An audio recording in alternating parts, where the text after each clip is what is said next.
Bom dia, pessoal. Hoje a gente está aqui com a nossa aula 11 sobre modelos simbólicos da mente e redes neurais. Um segundinho aqui que é uma bronca aqui. Cadê? Vou abrir o... Aqui também não está ajudando. Tipo, vamos lá. Disciplina 2023, FT.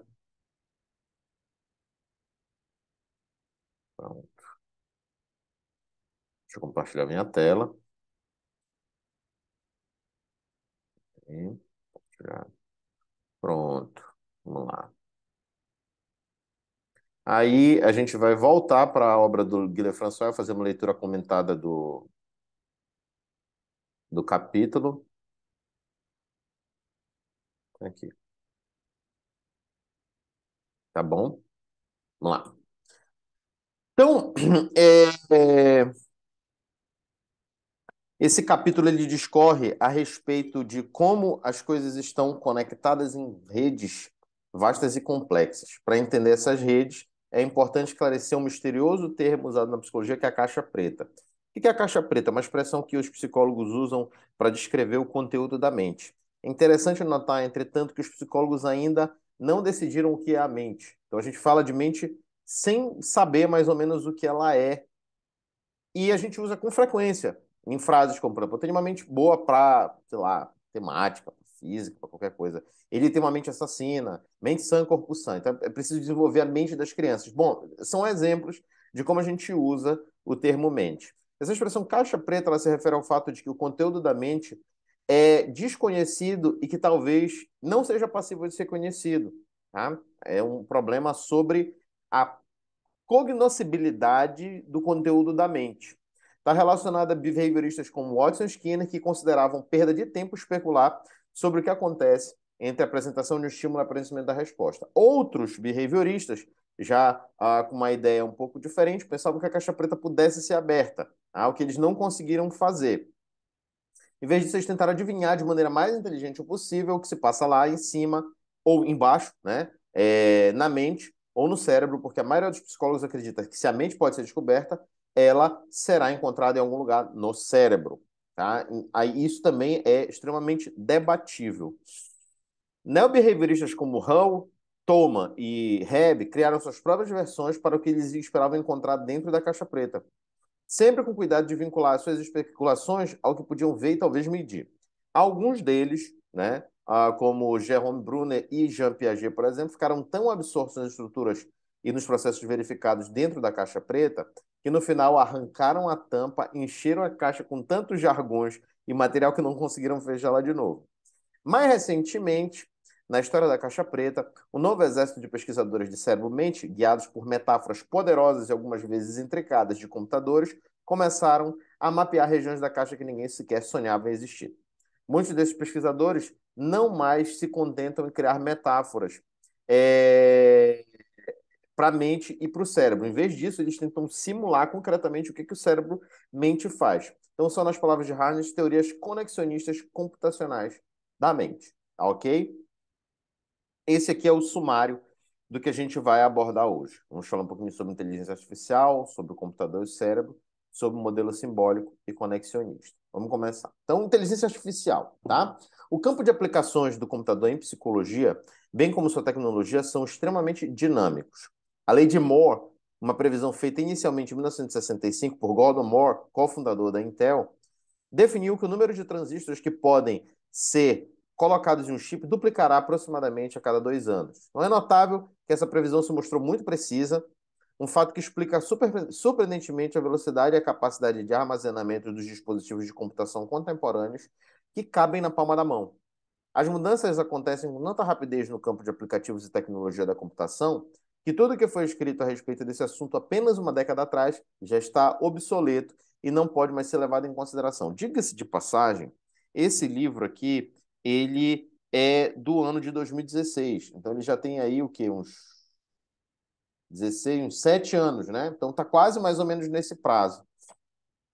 As pesquisas mais antigas sobre aplicativos de informática e psicologia que se apoiaram na metáfora do computador tentaram compreender a semelhança que existe entre o cérebro e o computador e desenvolver uns sistemas computadorizados para realizar as mesmas atividades que os humanos realizam.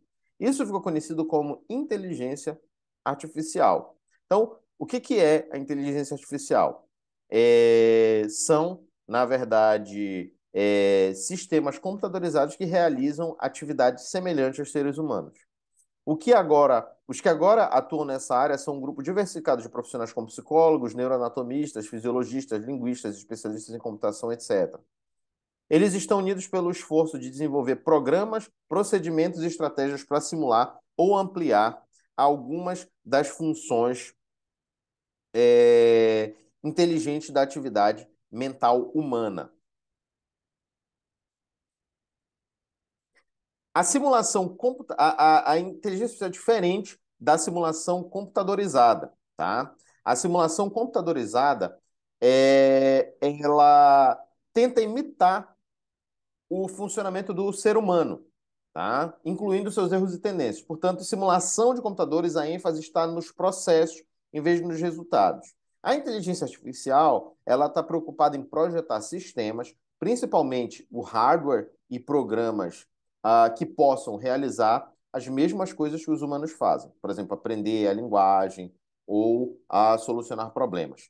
A ênfase no empreendimento em inteligência artificial está na realização, está no produto, tá? Na realização do sistema, tá bom? Então tem uma diferença entre essas duas coisas. A inteligência artificial, tá? De certo modo, é um ramo da ciência da computação que tenta tornar os computadores mais espertos. Um computador inteligente, explicam Russell e Norvig, 2010, precisa ser um agente racional. Espera-se que esse computador seja capaz de agir com autonomia, perceber o ambiente, adaptar-se a mudanças, desenvolver e atingir objetivos e trabalhar para obter o melhor resultado. Desenvolver um computador com esse objetivo é esse o objetivo de muitos que atuam no campo da inteligência artificial. Tá? Então, eles querem um computador aí que tenha um produto de ação semelhante ao de um ser humano. Muitas pessoas acham que os computadores são burros, diz Raphael, em 1976. Eles acham que não passam de grandes e rápidas calculadoras e de escravos intelectuais obedientes, tá? É... Mas isso que só conseguem fazer aquilo para o que foram programados. Mas isso são mitos. O primeiro deles, ou seja, o de que os computadores não passam de máquinas de calcular, é facilmente desmentido. O funcionamento de vários computadores implica incontáveis operações que não são computacionais, incluindo armazenagem na memória, recuperação na memória, tomada de decisões em sequência, ativar e desligar equipamentos, sensibilizar-se e responder às condições externas, reconhecimento de padrões e talvez, até como será mostrado ainda nesse capítulo, aprendizagem da leitura. O segundo mito de que o computador é um escravo é um pouquinho mais complexo. É verdade que os computadores fazem aquilo que a gente programa eles, né? E nesse sentido eles são escravos dos seus programas, ou mais precisamente dos programadores. No entanto, isso não significa que todos os computadores devem ser programados de modo que suas atividades sejam completamente previsíveis. Como vimos rapidamente, pode ser possível programar computadores para que eles aprendam novas coisas e talvez nos surpreendam de maneiras inesperadas. Afinal, é verdade que existem computadores programados para jogar xadrez que conseguem superar os seus programadores. E isso não é de hoje, tá? Eu era criança quando inventaram o Deep Blue, que era um computador que jogava xadrez e ele ganhou do Garry Kasparov algumas vezes. Perdeu, mas ganhou algumas vezes também. Garry Kasparov era um campeão mundial de xadrez. Por que tornar os computadores mais espertos? Bom, há pelo menos duas boas razões para que as pessoas tentem tornar o computador mais esperto. Uma é que o computador poderia, assim, fazer coisas maravilhosas por elas, liberando-as para que realizem outras coisas mais maravilhosas ainda. Esse é, na verdade, o objetivo de parte da exploração da inteligência artificial, voltada para o desenvolvimento de programas e sistemas de computação que consigam executar coisas inteligentes para os seres humanos. Um exemplo disso são os robôs computadorizados. São equipamentos que conseguem realizar funções simples, como juntar peça de máquina, ou funções mais complexas, como interagir com as pessoas, como faria um psicoterapeuta, ou mesmo até responder uma mensagem no WhatsApp quando você faz um pedido de delivery. Tá? talvez mais importante para a psicologia, a outra razão para tornar um computador mais esperto, que talvez seja mais importante ainda, é que, ao fazê-lo, muitas questões ainda obscuras sobre os processos cognitivos humanos podem ser esclarecidas, ou seja, a gente pode aprender, entender a mente aproximando-a de um computador. Como destacam Thomas e Karmeloff-Schmidt, aplicar modelos computadorizados a áreas como a das diferenças individuais ou a do desenvolvimento cognitivo ajuda os pesquisadores a compreenderem melhor e simplificar seu pensamento a respeito dessas áreas. E não é apenas um programador que se desenvolve na tarefa de elucidar e simplificar, porque sempre que o programa falha em simular como esperado, a psicologia aprende mais como é um ser humano, tá? Ou como é ser máquina. Desse modo, quando Kim, 2008, quis utilizar um computador para avaliar o uso de cores em desenhos de pacientes, ele teve de analisar em detalhes os critérios que os especialistas humanos empregam para chegar às suas decisões. Então, a primeira razão é fazer o computador trabalhar pela gente, fazer tarefas que a gente poderia fazer, mas a gente gastaria energia. E o segundo é entender a mente humana aproximando do computador. Inclusive, quando a gente erra nessa programação, a gente aprende alguma coisa. Tá? Muitos daqueles envolvidos no empreendimento da simulação computadorizada estão preocupados principalmente com esse último benefício, ou seja, descobrir o que o estudo dos computadores pode fazer pelo estudo dos seres humanos. Eles usam o computador de duas maneiras distintas. Primeiro, para imitar o funcionamento da mente, como pode ser feito em um estudo da comunicação, por exemplo, e segundo, para gerar metáforas do funcionamento humano. A esperança é que as máquinas e os programas que resultarem desse esforço sejam capazes de revelar informações desconhecidas anteriormente.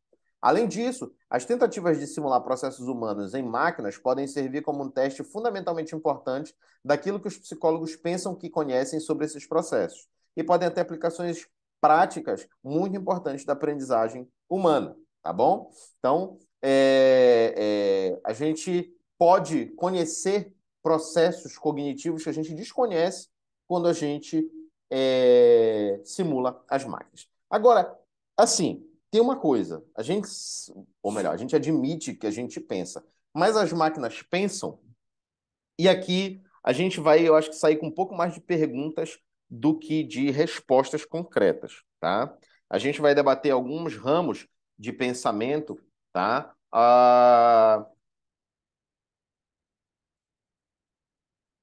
Qual que eu tô dando aula? É, é a Coca que está aqui mexendo no meu braço. Então, a gente vai pensar, refletir um pouquinho sobre isso a partir da leitura aqui do livro do Guilherme François, tá? Então, que tipos de atividades humanas os computadores imitam? Eles podem, por exemplo, pensar.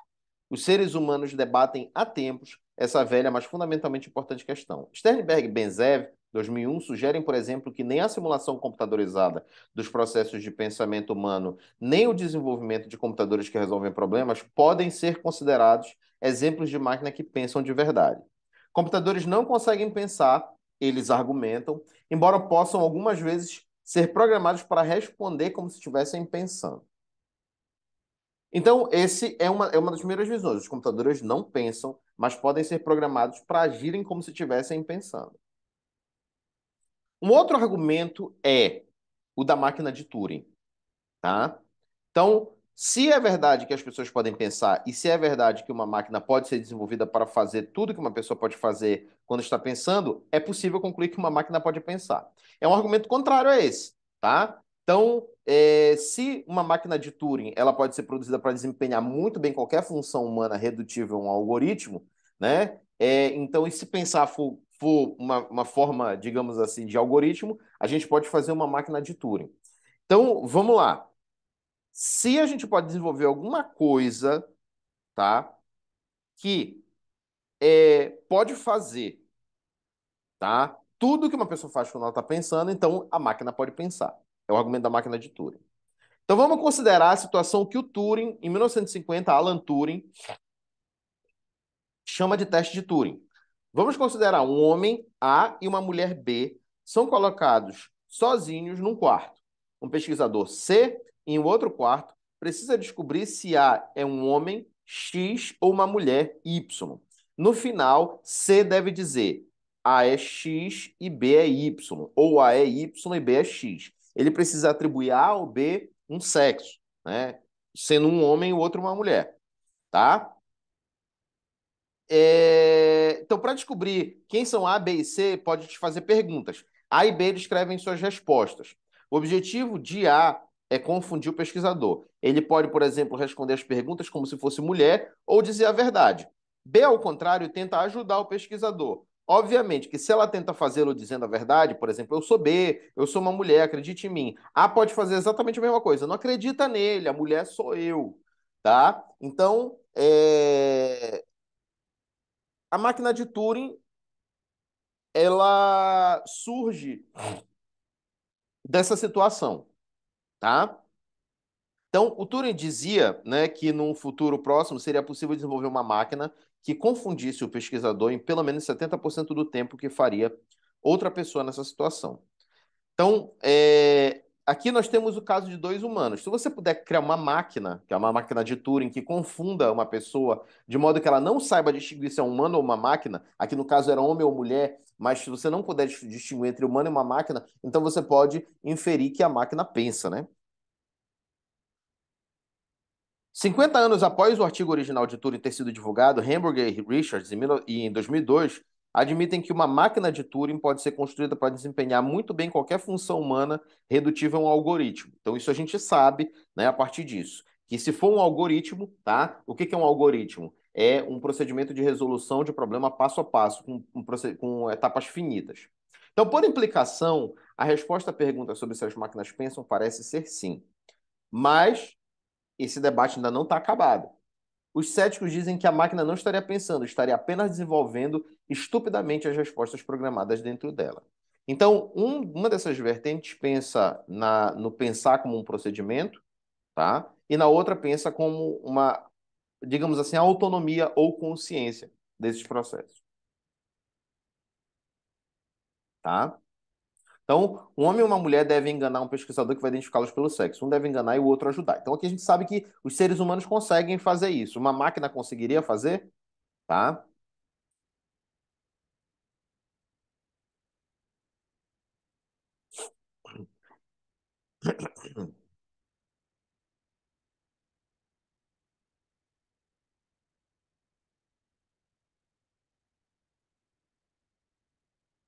Vamos lá. Então, redução ao absurdo. Considere um segundo teste de Turing, que nem mesmo envolve uma máquina, tá? Em vez disso, envolve um estudante chamado Bob. Bob está sozinho numa sala, sentado a uma mesa, diante da qual há uma abertura na parede, tá? Por essa abertura, alguns psicólogos chineses passam um pedaço de papel com uma fileira de caracteres chineses ininteligíveis para Bob. O Bob não sabe chinês. No entanto, ele tem à disposição um livro pesado, no qual encontra uma fileira de caracteres chineses idêntica do papel, junto com instruções para copiar exatamente uma segunda fileira de caracteres. Ele o faz e passa o papel de volta pela abertura da parede, ou seja, ele devolve. Aí os psicólogos chineses examinam os caracteres que ele escreveu, assinam com a cabeça em sinal de aprovação e passam-lhe um segundo pedaço de papel com uma fileira de caracteres diferentes. De novo, ele responde de acordo com as instruções do livro. Após várias repetições, os psicólogos chineses concluem que a máquina ou a pessoa presente na sala, para a qual eles passaram os pedaços de papel, entende chinês. O que eles fizeram foi formular perguntas sobre uma história, às quais Bob respondeu corretamente. Ele sabe, claro, que não entende nada de chinês. O teste de Turing, portanto, não tem sentido, foi reduzido ao absurdo, certo? Então, o que que acontece aqui? Os cientistas passam alguma coisa para o Bob que não entende chinês, ele tem um livro acessível, ele copia as respostas, mas ele não sabe nada de chinês.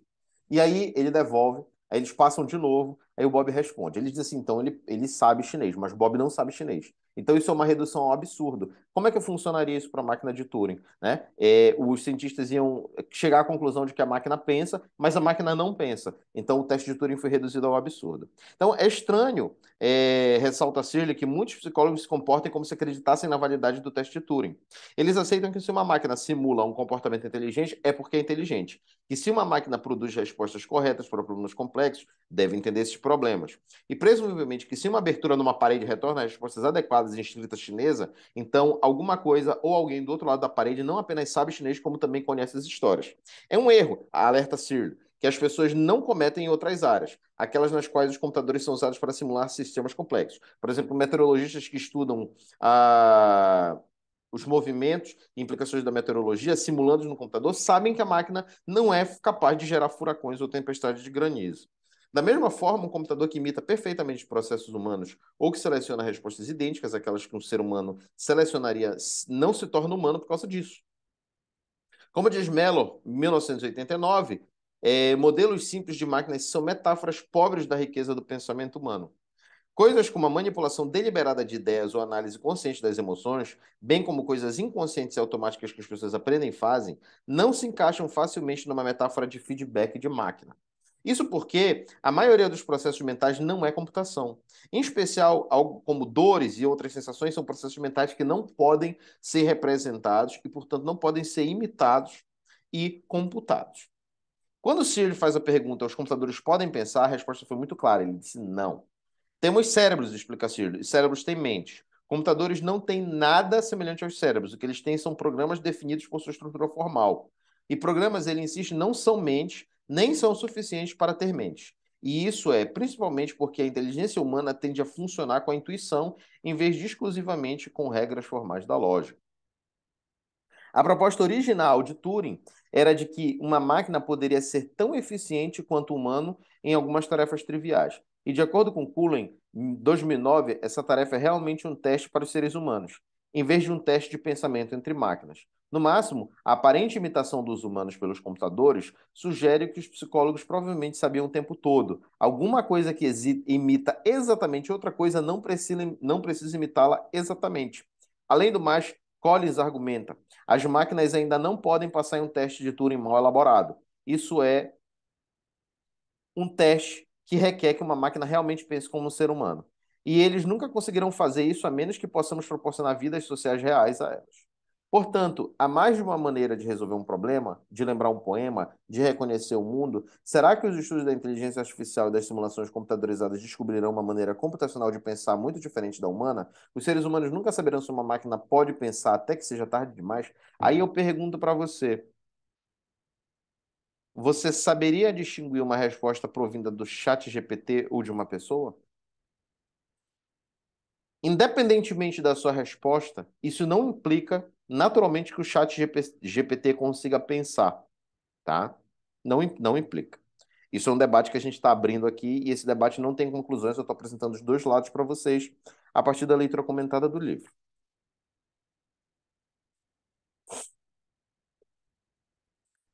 Está claro para nós o que é o pensamento? O fato de os comportamentos humanos parecerem propositais, ao passo que o comportamento de uma máquina de computar não, prova que os seres humanos podem pensar e a máquina não? Será que a psicologia se convenceria de que uma máquina consegue pensar se pudesse alterar sua mente? Se pudesse mentir deliberadamente?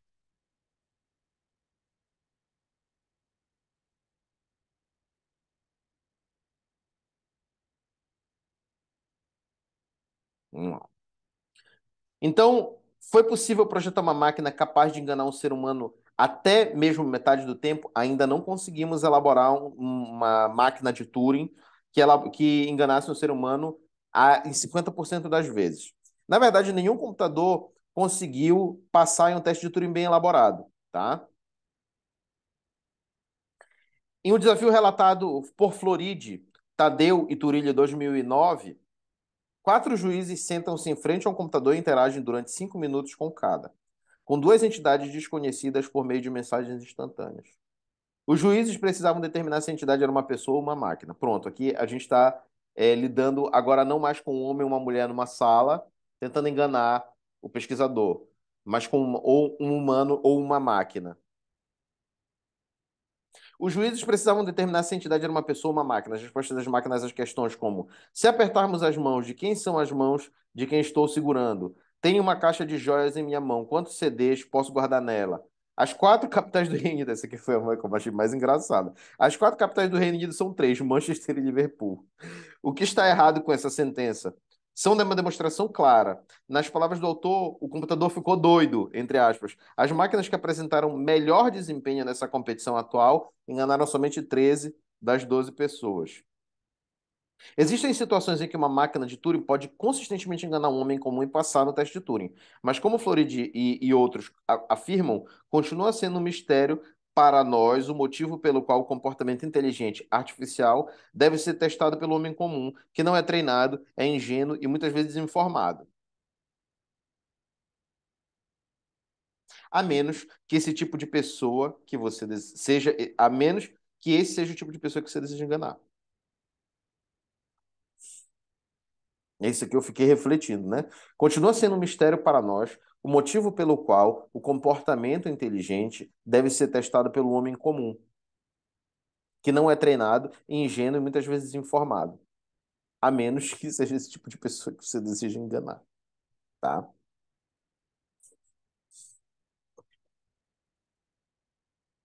O computador precisa pensar.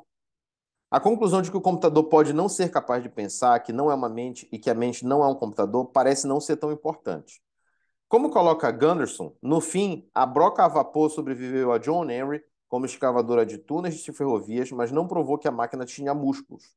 Provou que os músculos não eram necessários para cavar túneis de ferrovias. Ou seja, assim, o computador precisa pensar? Talvez isso seja uma pergunta que a gente nem precise fazer, tá? Por quê? Da mesma forma que a broca a vapor é, se mostrou como escavadora de túneis, tá? Mas isso não provou que ela tinha músculo, ela só provou que o músculo não era necessário para cavar túnel de ferrovia. Então, talvez pensar não seja uma coisa realmente necessária para fazer o que um computador precisa fazer, tá? E sua máquina de lavar faz um trabalho muito melhor do que você faria ao lavar suas roupas à mão. Mas isso não significa que a máquina de lavar tenha mãos. Do mesmo modo, os computadores não precisam pensar, sentir alegria ou tristeza para fazer o que fazem tão bem.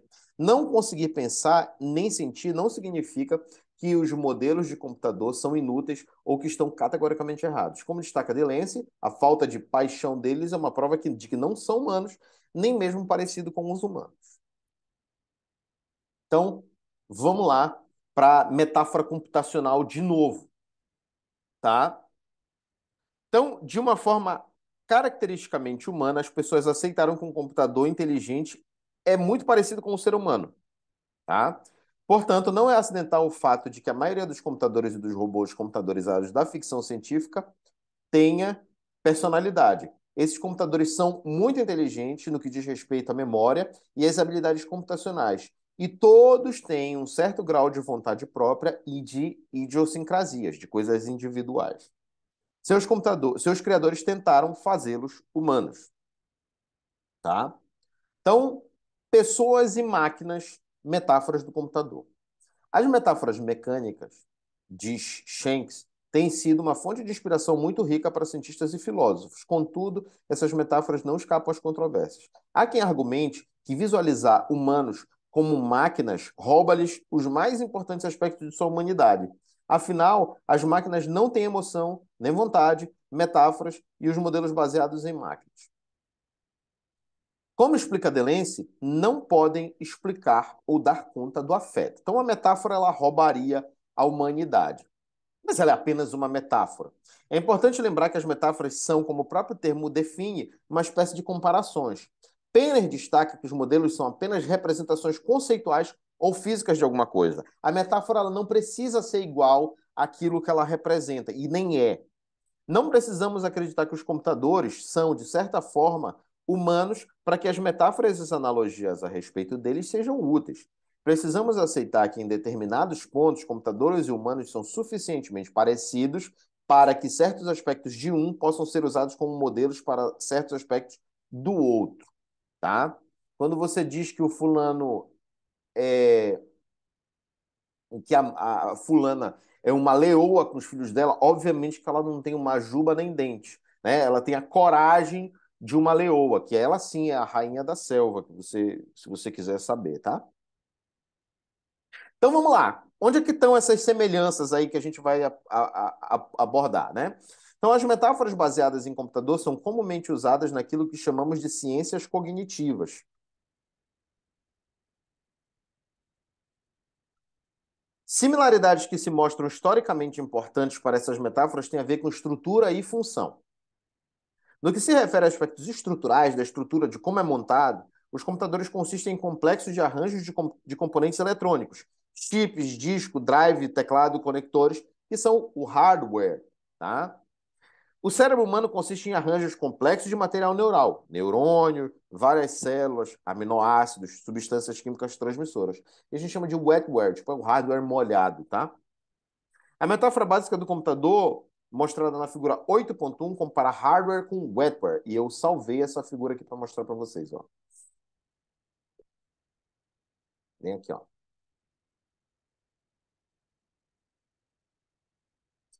E compara o input, tá, com o output.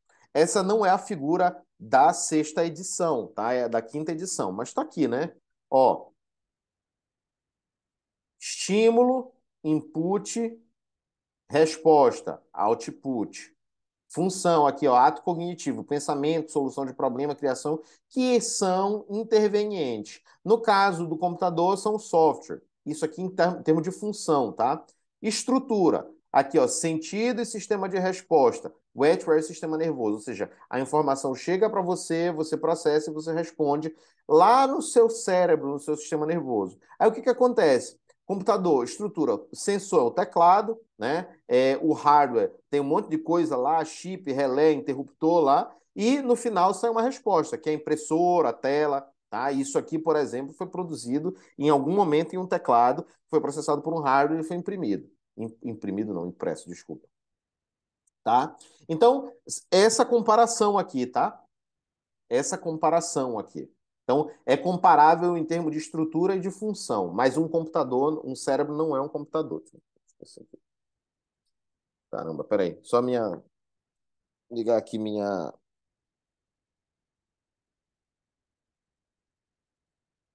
Pronto, não cai a bateria.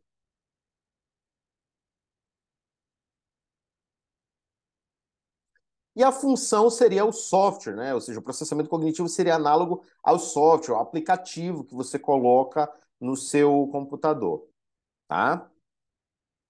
Bom, embora o hardware do computador permita que ele funcione, assim como o hardware permite que os seres humanos funcionem, as instruções ou programas do computador, o software, determinam se a máquina funcionará e como fará. Por exemplo, quando dá bug, você pode ter um hardware muito bom, mas você tem um software bugado, ele vai dar problema, né?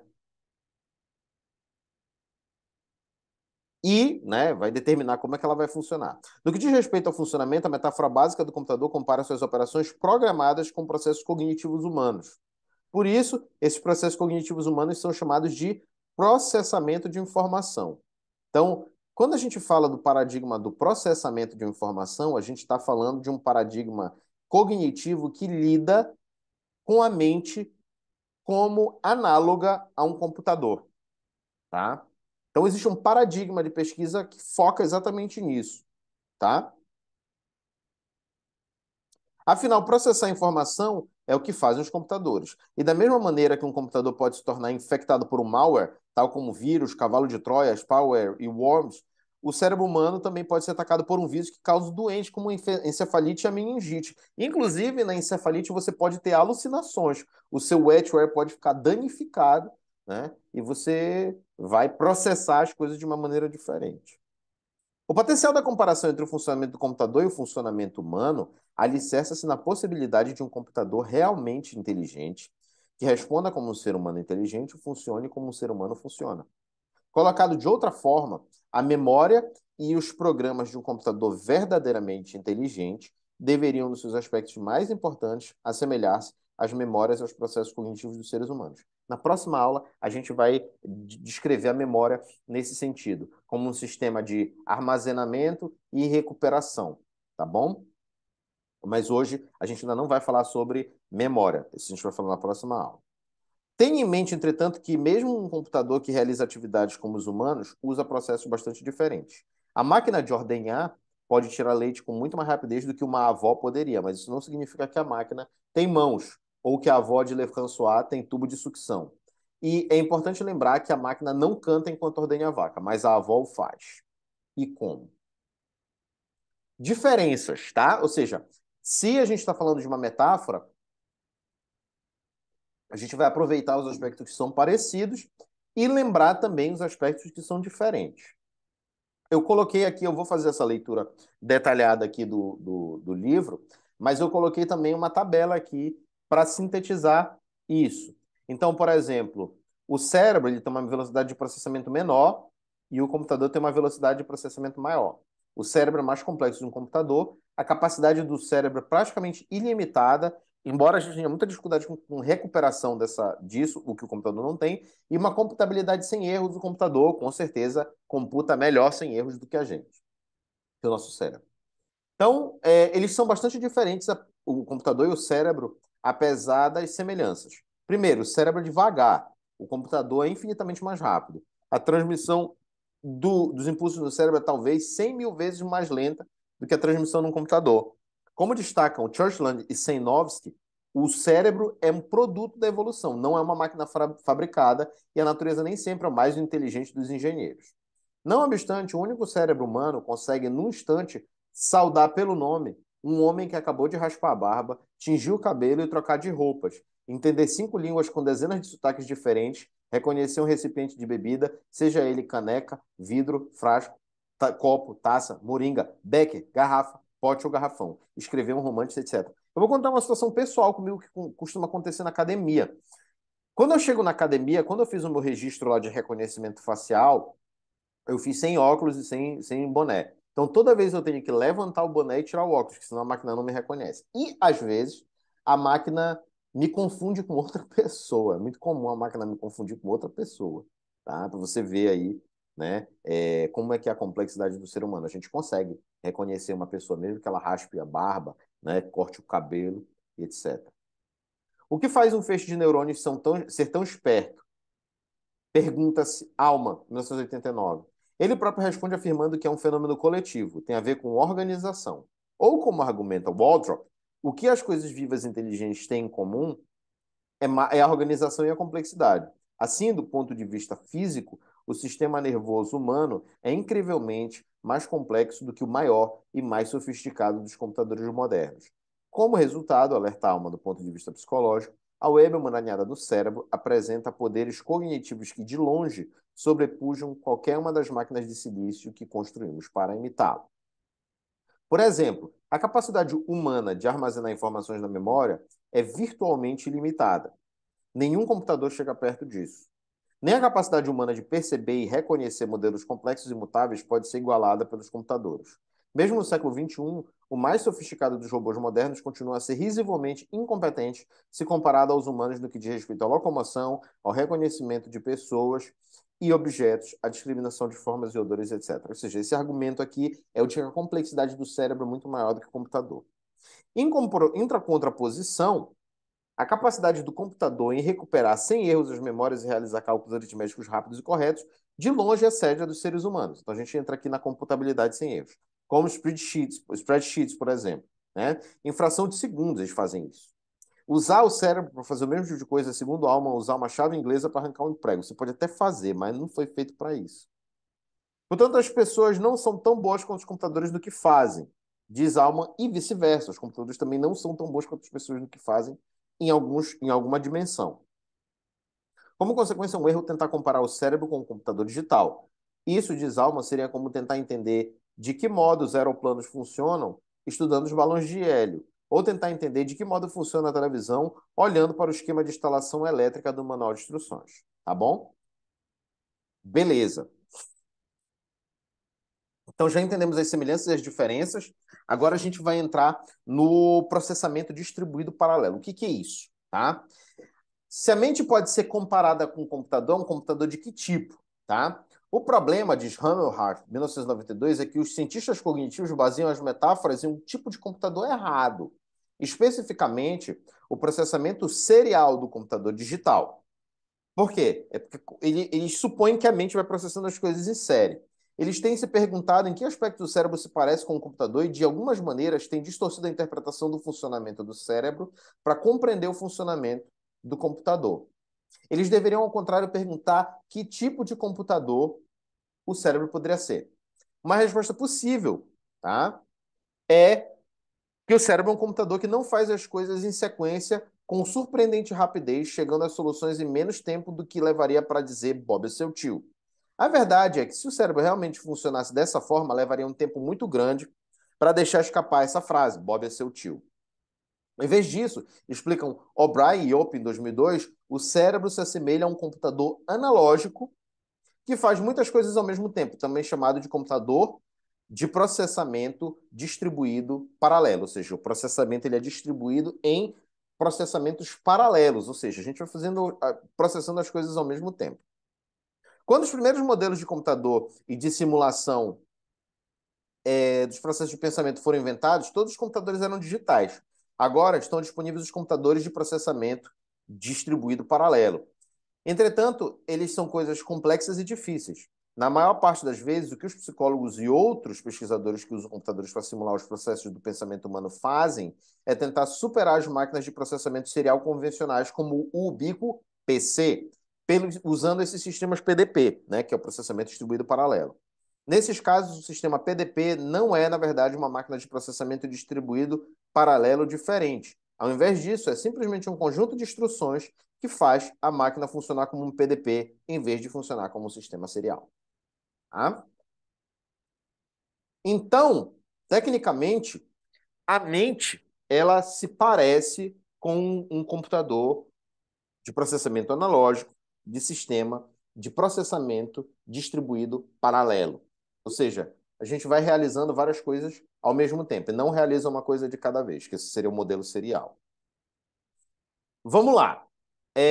Então a gente vai começar agora a entrar aqui no aspecto da representação, tá? Dos modelos simbólico e conexionista. Vamos começar falando o que que é quem, tá? O modelo simbólico, tá? Ele está associado aí ao conhecimento declarativo, tá? E o modelo conexionista, ele está fortemente ligado ao conhecimento procedimental. Dito isso, tá? A gente vai começar a debater essas coisas e a gente vai chegar ali nas redes neurais, tá? Que são um exemplo por excelência da representação distribuída, que foi que é a contraposição daquilo, ou melhor, não é bem uma contraposição, mas é uma contrapartida, digamos assim, um outro polo, tá? Desse contínuo que existe entre o simbólico e o distribuído, desculpa, entre o localizado e o distribuído, né? A gente falou na aula passada que as representações simbólicas, elas na verdade são macro e as distribuídas, elas são micro. Porque uma coisa localizada, ela está aqui, uma representação. Você pensa num gato, né? Uma coisa distribuída o que esse gato? Gato tem pelo, gato tem dente, gato tem unha, você tem um afeto em relação ao gato. Então essas coisas, essa informação sobre o gato, ela vai se distribuindo, ela não está localizada numa representação, ela está distribuída em diversos outros elementos representativos de maneira contínua. Por isso que ou melhor, não discreta, tá? Por isso que ela é distribuída, tá? Então, hoje a gente vai debater a contrapartida daquilo que a gente debateu quando falou sobre modelos mentais, que a ênfase dos modelos mentais é uma representação localizada, macroscópica. Mas na representação localizada, a gente tem aspectos microscópicos, digamos assim, que estão associados às relações existentes entre significados que existem para esses elementos numa representação localizada. Então, um gato, por exemplo, que você imagina na sua cabeça como uma figura de um gato, ou a palavra gato, né? Uma coisa localizada, macroscópica, ela tem elementos dentro dela que se relacionam, tá? De maneira contínua e de forma mais ou menos intensa. Tá? Para algumas pessoas, por exemplo, eu convivo com gatos. Então, eu tenho uma relação talvez um pouco mais forte do que com aquelas pessoas que não convivem. Agora, eu não tenho um lagarto em casa. E as pessoas que têm um lagarto ou uma iguana, de repente, têm uma relação um pouco mais intensa nesse sentido. Para mim, é um pouquinho mais distante. Entende? Vamos falar aqui, por exemplo, de relação afetiva. Eu gosto de gatos, tá? Eu gosto de cães também.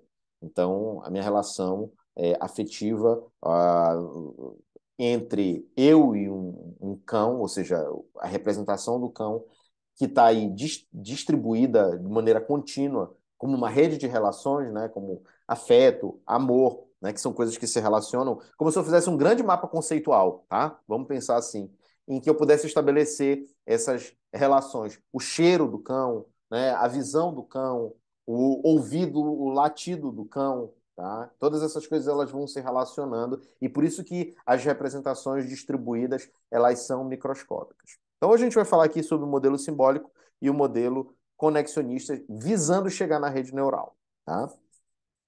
Quão úteis são os computadores no que se refere a estudar o processamento de informação humana? É possível criá-los e programá-los para que percebam o ambiente como fazem os humanos? Podem ser feitos para aprender e usar linguagem como os humanos? Podem aprender a ler? E se um computador fizer essas coisas, seus procedimentos serão de alguma forma semelhantes aos processos cognitivos humanos? Ele será então uma máquina de pensar? Revelará aspectos sobre o processamento cognitivo humano que ainda não são conhecidos? Na verdade, há duas abordagens para o estudo dos processos cognitivos humanos com base no computador. E a cada uma das quais foram atribuídos rótulos desnorteantes. De um lado, há o modelo simbólico, também conhecido como sistema de produção ou conhecimento declarativo. De outro, o mais recente, o modelo conexionista, também chamado modelo PDP, ou associado a termos como procedimental automático implícito. Comecemos com os modelos simbólicos. Tá? São modelos simbólicos. Levando em conta que todos os computadores eram inicialmente máquinas digitais de processamento serial, como o computador pessoal comum ou PC, os primeiros modelos dos processamentos, dos processos, os primeiros modelos dos processos de pensamento humano refletem as características dessas máquinas. Esses modelos consideram as funções intelectuais uma sequência de atos, tá? E não vários atos realizados simultaneamente, paralelamente. Eles são sequenciais. O enorme poder do computador serial reside em sua capacidade de realizar um número estarrecedor de cálculos no intervalo de tempo muito curto, de maneira não simultânea, mas sucessiva. No linguajar técnico, sua força é uma força bruta. Ou seja, o computador ele faz aqui essa sequência de atos, mas o cálculo que ele faz é tão rápido que ele consegue dar uma resposta relativamente rápida, mesmo que ele tenha que fazer diversas ações. A gente não. O pressuposto básico dos modelos simbólicos é que todo significado e, portanto, todos os processos de pensamento podem ser representados por símbolos como a linguagem.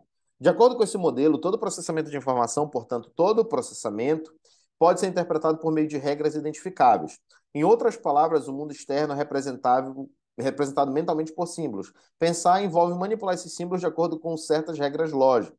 Por consequência, para um computador, para um programador de computador simular o pensamento, é necessário programá-lo em um sistema simbólico que corresponda aos itens da informação, bem como as regras para lidar com esses símbolos. Lembra que a gente falou na aula passada, esse processamento ele está ligado a determinadas regras?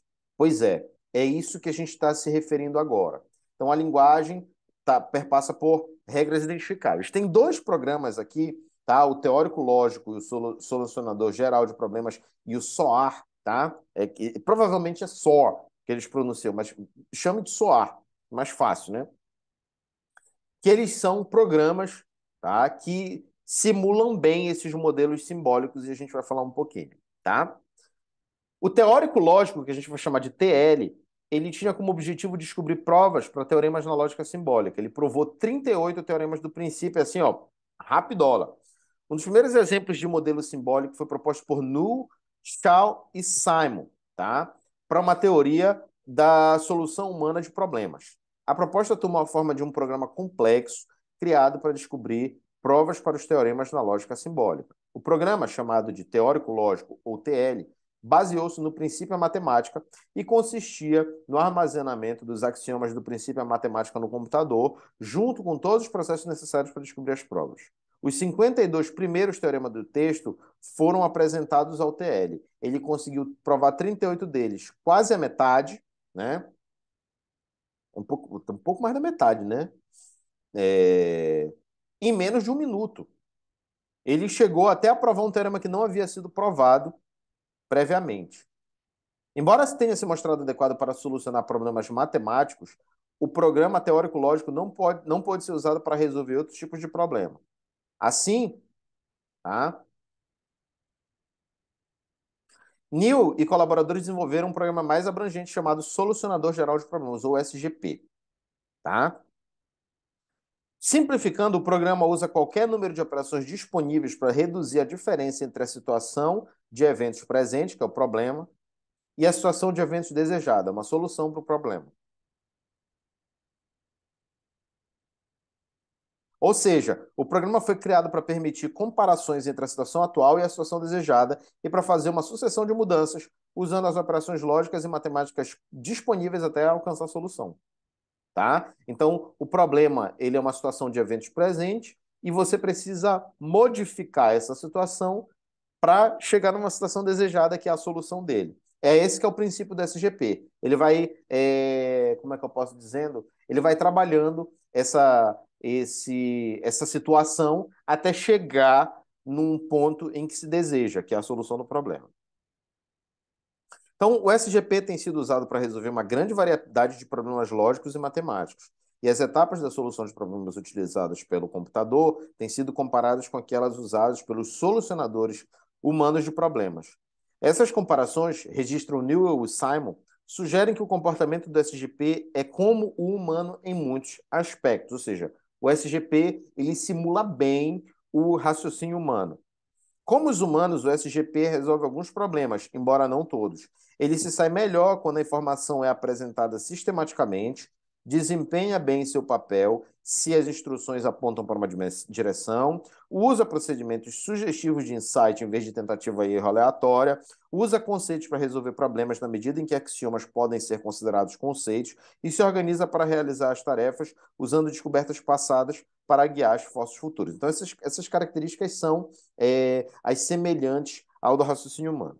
Entretanto, o SGP não revelou nada de novo ou de muito importante sobre a solução de problemas por parte dos humanos. Fez apenas aquilo para o que foi programado, ou seja, refletiu o que já se conhecia ou de que se suspeitava sobre o processamento cognitivo.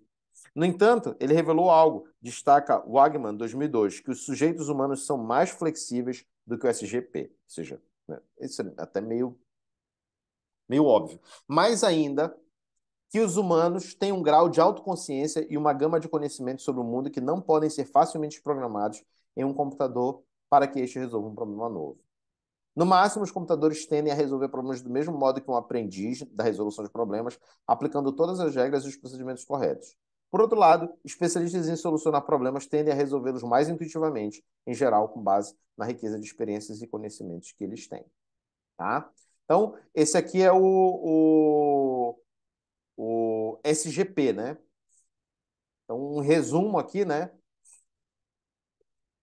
É que nós somos mais flexíveis que ele funciona melhor quando a informação é apresentada sistematicamente, ele funciona melhor quando as instruções orientam a solução e ele usa insights. Usa também conceitos, no sentido de que axiomas podem ser entendidos como conceitos e usa nosso conhecimento prévio.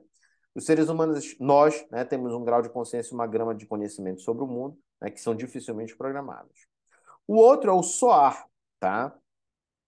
Se você quisesse desenvolver um sistema de inteligência artificial semelhante ao de um ser humano, uma opção seria um programa de computador projetado para incluir todos os processos e componentes dos principais modelos de processamento de informações baseados em símbolos. Ou seja, um programa denominado SOAR, também devido a Newell, tá? 1989, 1990, Lehman, Ler e Roseblum, 2001.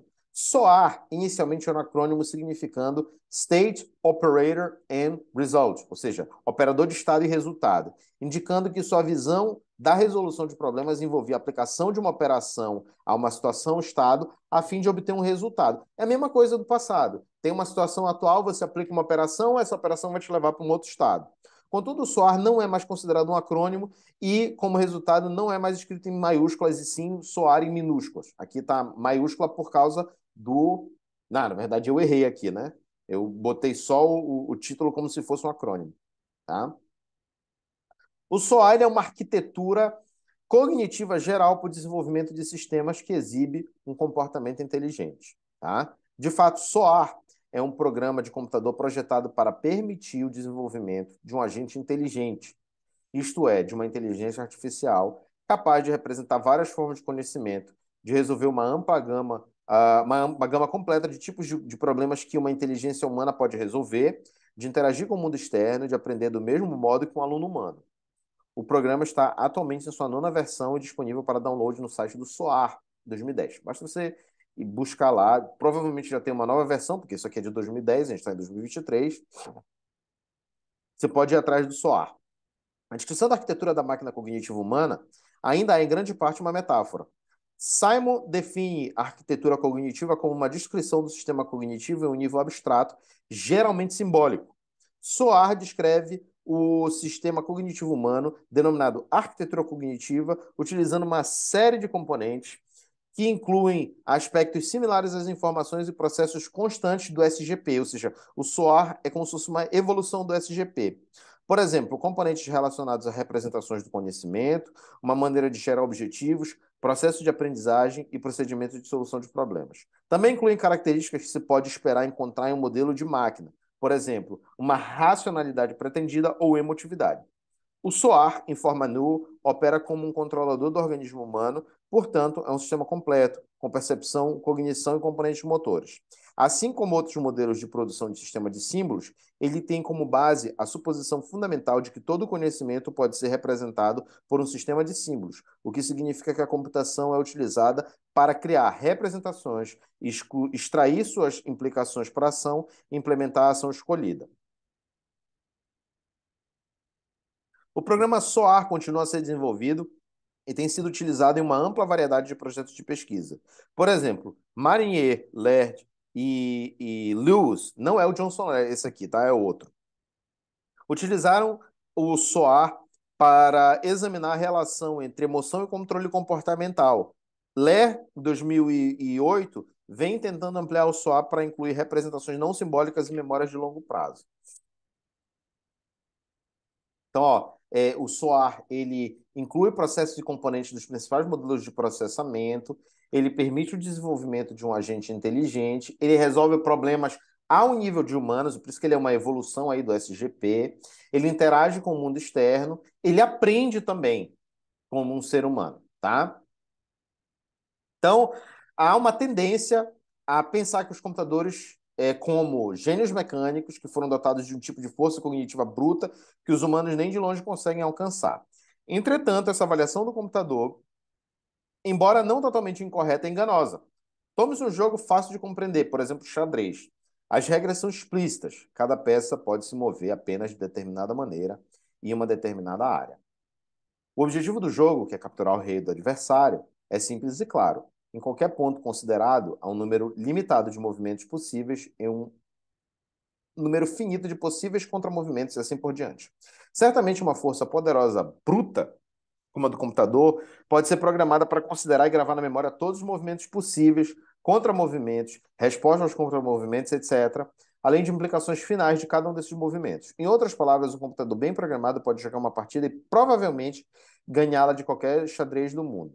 Entretanto, não é assim tão fácil. O número de movimentos possíveis no jogo de xadrez é de aproximadamente 10 elevado a 120. Número que pode não parecer tão assustador quando colocado aqui nesta página de livro, mas que na realidade incontestavelmente o é. Não houve tantos microsegundos desde o Big Bang, afirma Waldrop. Assim, nenhum computador imaginável poderia representar todas essas possibilidades. Nessa situação, o computador, como as pessoas, deve se basear na heurística, em vez de se basear nos algoritmos. Algoritmo é um procedimento de solução de problemas pelo qual todas as alternativas são sistematicamente consideradas. Uma solução algorítmica para os problemas de xadrez recai na força bruta do computador. Já a abordagem heurística para a solução de problemas faz uso de várias estratégias que eliminam e selecionam diversas alternativas, sem levar em consideração cada uma separadamente. Um computador programado para jogar xadrez, por exemplo, pode fazer uso de uma heurística, que é uma estratégia criada para proteger o rei, atacar o inimigo da rainha, controlar o centro do tabuleiro, etc. Quando os pesquisadores da inteligência artificial começaram a programar computadores para jogar xadrez, nenhuma máquina era grande ou rápida o suficiente para fazer bom uso da força bruta. Portanto, os pesquisadores foram compelidos a criar seus programas com base nos tipos de estratégias que os humanos usariam para jogar xadrez. Os mestres de xadrez eram capazes de vencer esses primeiros computadores com uma única jogada. Em uma única jogada, não uma jogada, num jogo, né? Numa jogatina aí.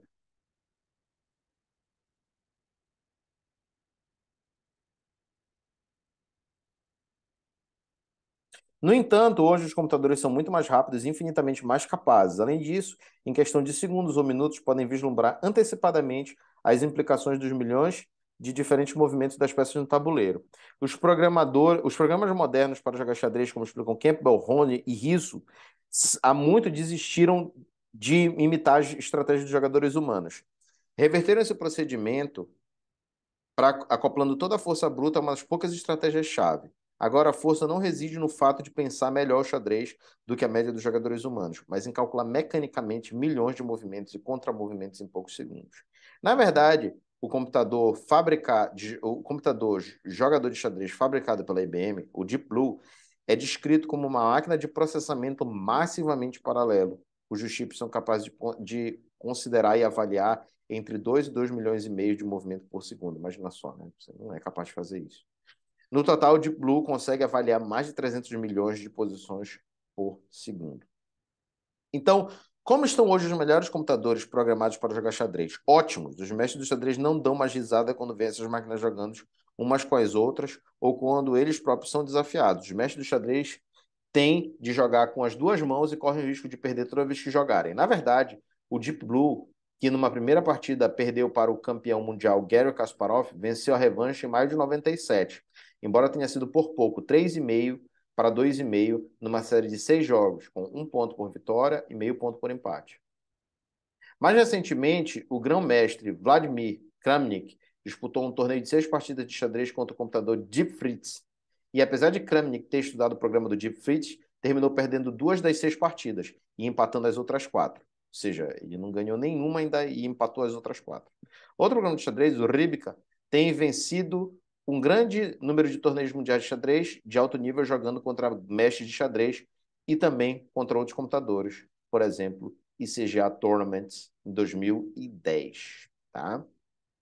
Então, o SOAR, ele é um modelo de representação, tá? Ele possui objetivos, ele é capaz de realizar processos de aprendizagem, ele é capaz de realizar procedimentos de solução de problemas, ele tem percepção e cognição em componentes motoras, tá? Bom, aspectos gerais, tá?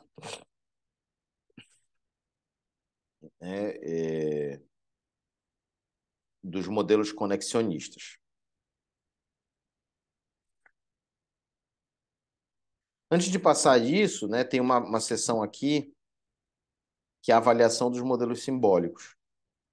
Modelos simbólicos são baseados na suposição de que o significado e, portanto, o pensamento pode ser representado por símbolos como palavras e que o funcionamento intelectual pode ser descrito em termos de uma sequência de ações, um modelo de processamento serial. Essas são suposições que fundamentam muitas simulações que computadores fazem do pensamento humano, como se mostra evidente em computadores programados para jogar xadrez.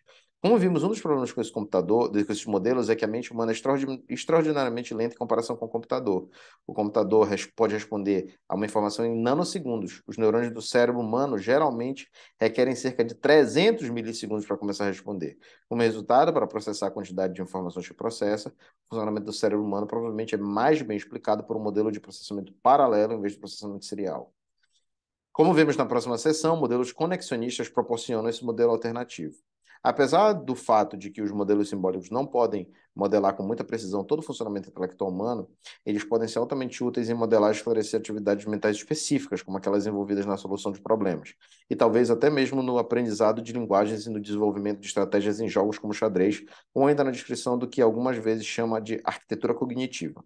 O modelo simbólico, denominado SOAR, descrito anteriormente, é uma série de modelos simbólicos de arquitetura cognitiva, isto é, modelos que desenvolvem programas para representar a inteligência humana e o processamento cognitivo. Chong-Tan e NG, 2007, eu não sei pronunciar esse nome, revisaram 6 desses modelos e concluíram que, embora nenhum deles tenha obtido sucesso em duplicar a inteligência humana, muitos levaram ao esclarecimento de nossa compreensão de como os seres humanos aprendem, se lembram e resolvem problemas. Neil, o desenvolvedor do SOAR, é amplamente considerado como um dos principais fundadores do campo da inteligência artificial.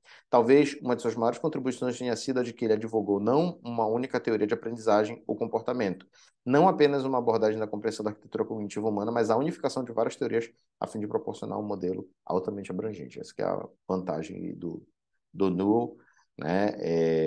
Agora tem uma questão que o Vergniaud critica esse trabalho de Newell Simon, que eu queria apresentar para vocês, que é o fato dele ignorar o papel do conhecimento específico no processamento cognitivo. Vamos lá. Modelos conexionistas. Os mestres do xadrez e os computadores não jogam do mesmo modo. Os seres humanos não se apoiam, na verdade, não conseguem fazê-lo na força bruta. Suas capacidades computacionais não lhe permitem prever as consequências de muitos movimentos e contramovimentos ao mesmo tempo.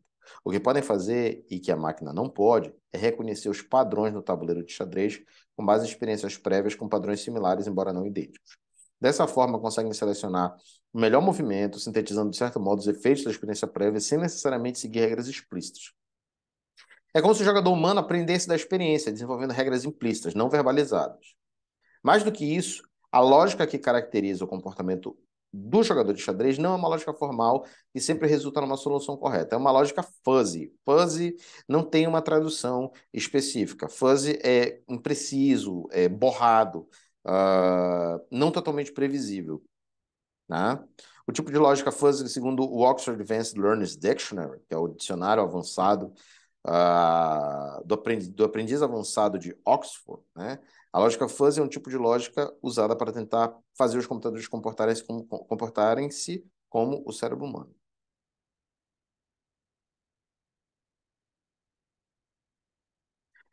A lógica fuzzy é uma lógica relativista que considera uma variedade de fatores e não tem probabilidade inteiramente previsível de estar correta. Se tudo isso for verdade, pode-se supor que o modelo simbólico é inadequado ou incompleto. Lembre-se que esse modelo está baseado justamente no pressuposto de que toda informação pode ser processada em símbolos como a linguagem, que a aprendizagem é explícita e que o processamento da informação envolve a aplicação de regras identificadas. Vamos lá. Dois tipos de aprendizagem. Contudo, como o capítulo 9 descreverá, o capítulo 9 é o próximo. Em detalhes, nem toda aprendizagem é explícita, representável em símbolos, consciente e subordinada a regras definidas. Existe uma aprendizagem operatória ou procedimental. Tá? Nem toda aprendizagem é predicativa ou declarativa. Por exemplo, se Marta treina lançamento de dados durante algum tempo, ela finalmente conseguirá atingir várias vezes os 20 espaços duplos ou triplos do alvo com facilidade, mas continuará sem saber o que de fato aprendeu. Essa aprendizagem é o que se chama aprendizagem implícita. Nesse caso, a aprendizagem pode estar implícita em uma complexa rede de conexões entre o olho e a mão e envolver milhões de transmissões entre neurônios e músculos. As habilidades motoras habituais bem exercitadas são apenas um exemplo de aprendizagem não consciente implícita. Para que as pessoas também aprendam, parece que as pessoas também aprendem todos os tipos de coisas cognitivas de forma inconsciente. Heber, 1959, por exemplo, relata uma série de estudos de gramática artificial em que os sujeitos são confrontados com fileiras de letras sem sentidos agrupadas, como, por exemplo, PV, KPZ, que foram, na verdade, geradas seguindo regras pseudogramaticais precisas elaboradas para o estudo, que são chamadas aqui de regras pseudogramaticais. Em alguns estudos, os sujeitos estão cientes de que as regras governam os arranjos dos símbolos. Em outros, permanecem sem saber desse fato. Em seguida, pergunta-se a eles se várias outras novas fileiras de letras seguem as mesmas regras, ou seja, se elas são ou não gramaticais. Embora os sujeitos humanos raramente tenham boa atuação em tarefas complexas desse tipo, respondem de modo correto muito mais frequentemente do que seria de se esperar pelo acaso. E da mesma forma, muito mais frequentemente do que seria de se esperar se não tivessem sido expostos exemplos da assim chamada gramática. O mais surpreendente é que eles raramente conseguem verbalizar as regras pelas quais chegaram aos seus julgamentos. Que aprenderam algo é evidente pelo seu comportamento, mas o que aprenderam é mais explícito do que explícito.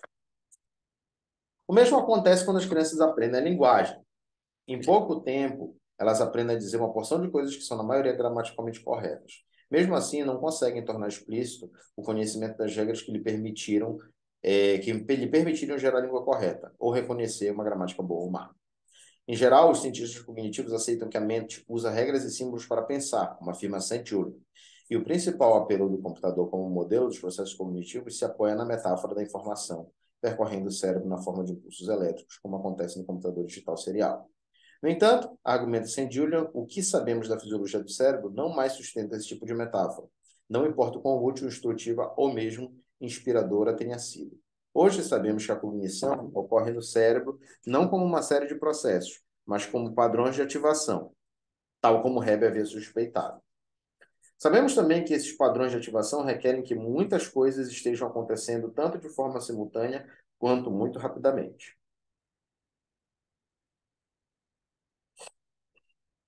Os cientistas cognitivos também supuseram que a lógica que governa as atividades cognitivas humanas era uma espécie de lógica apreciável e previsível, como a de uma máquina. O resultado poderia, pelo menos em tese, ser duplicado por qualquer máquina que tivesse acesso aos símbolos apropriados e programada para aplicar a lógica subjacente. Como colocam Hamburger e Richards, para cada algoritmo possível, independentemente de sua complexidade, há uma máquina de Turing que o realiza. Em outras palavras, pode-se construir uma máquina para fazer qualquer coisa que consiga ser representada por um algoritmo. A palavra-chave, portanto, é algoritmo. Lembrando que algoritmo é um procedimento sistemático, claro e lógico, para solucionar um problema.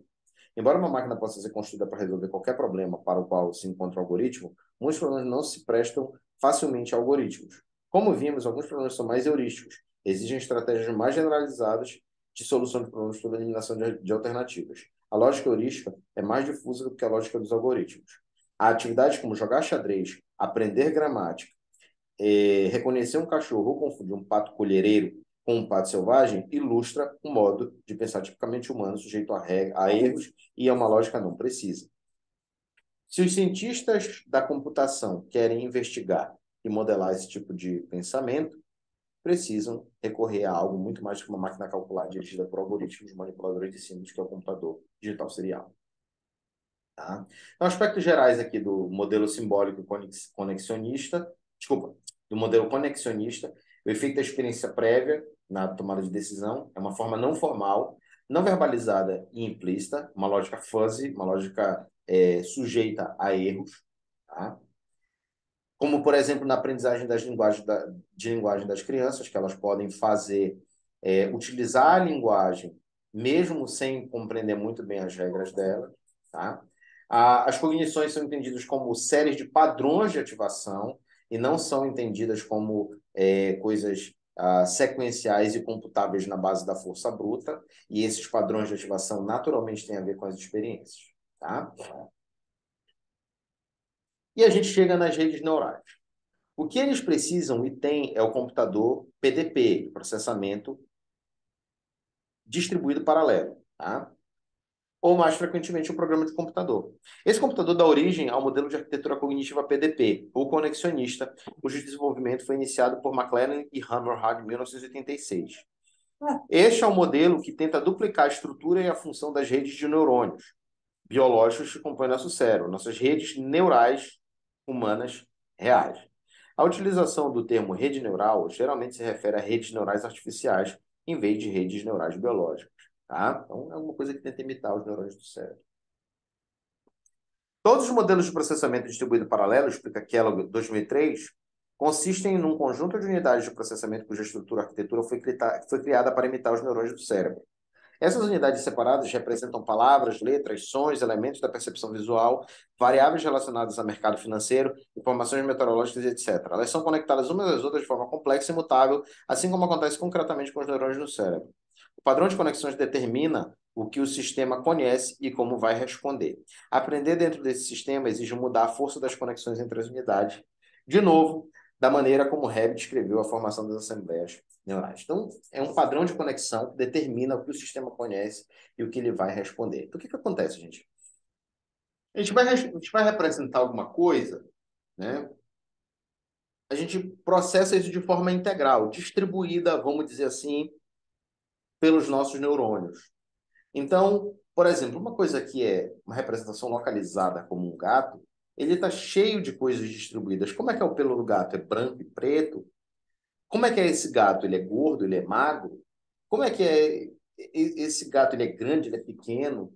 Esse gato mia? Qual é a intensidade do miado dele? Tá? Então, a gente tem um macro que é localizado, mas o micro dele, ele é distribuído. Tá? É aí que vem aquela ligação daquelas coisas que a gente falou na aula passada. Tá? Então, o PDP limita os neurônios do cérebro e ele está associado a um padrão de conexões que determina o que o sistema conhece e o que vai responder. Tá? Vamos lá. Modelo de redes neurais. O computador PDP serve como modelo de funcionamento cerebral, um modelo chamado conexionismo ou conexionista. A gente usou conexionismo para falar no Thorndike, tá? O Thorndike se preocupou com a conexão entre estímulo e resposta. Ele fez inferências sobre essas conexões ao observar o comportamento real. Os novos conexionistas estão preocupados com as conexões entre as unidades neurais. Você é conexionista. Como é que essas unidades neurais se conectam?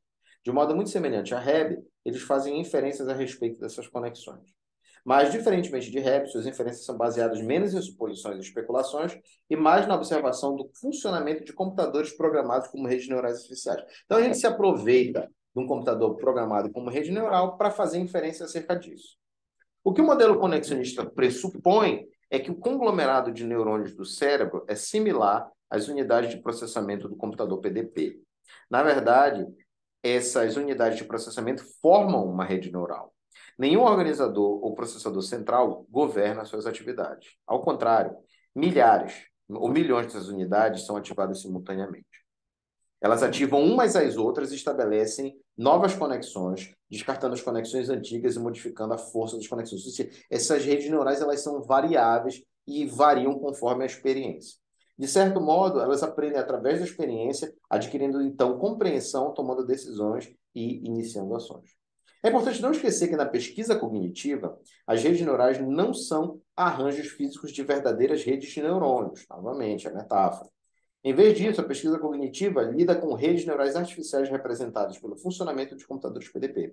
Como dizem Rui Huang, tá? Apresentando o nome de uma dupla sertaneja, uma rede neural é um paradigma computacional matemático geral que modela as operações dos sistemas neurais biológicos.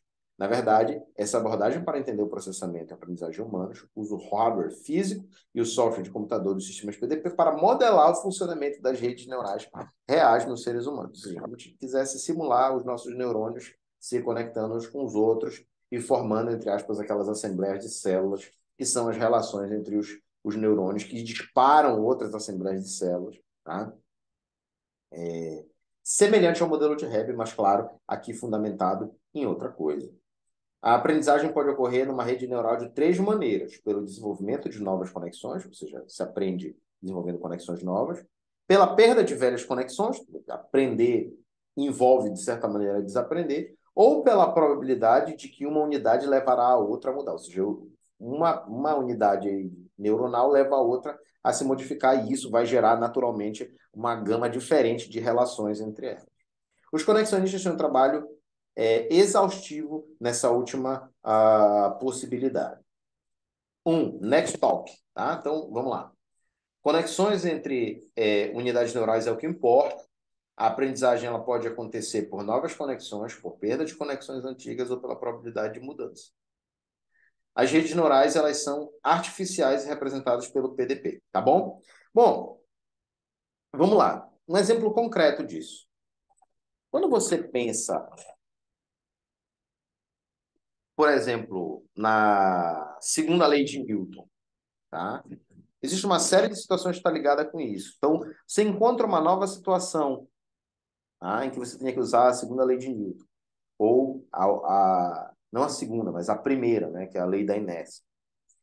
Aí você fala do ônibus, né? Pro estudante. Vamos falar isso aqui, né?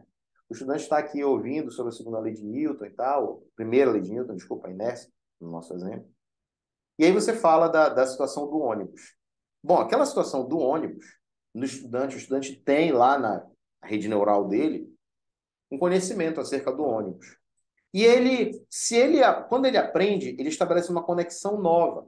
Que quando ele é arremessado do ônibus, na verdade ele não foi arremessado, ele só estava numa determinada velocidade e o ônibus que freou e, portanto, ele continuou na mesma velocidade, o ônibus reduziu a sua, ele tem uma velocidade relativa em relação ao ônibus, tá, que é maior que zero, e o que o faz, né, se chocar com uma parede na sua frente, ou, no caso, com um motor, quando o ônibus freia, né? Ou quando ele arranca, ele entre aspas, jogado para trás. Então, isso já vai modificar os significados que o estudante tem e a intensidade disso, dessas relações com o ônibus. Então, agora o estudante começa a relacionar o ônibus a alguma coisa da física. Então, o ônibus não é só mais um meio de transporte, o ônibus é uma coisa da física. Pode ser que você esqueça alguma coisa. Por exemplo, às vezes a gente passa tanto tempo dando aula sobre algum determinado conteúdo que a gente esquece como a gente pensava quando a gente era aluno. Significa que a gente aprendeu alguma coisa, né? Então a aprendizagem é mudança do seu repertório, tá? Cognitivo. Então, vamos pensar dessa maneira. Se você perde as conexões antigas, você, de certa forma, está mudando as suas redes neurais. Então, você esquece aquelas coisas que que você sabia como aluno, mas aprendeu outras por novas conexões. E, né, a probabilidade de que uma mude a outra. Às vezes, uma ideia que você tem modifica todas as outras ao redor dela. Tá? Quando você, por exemplo, aprendeu a ideia de insight, né?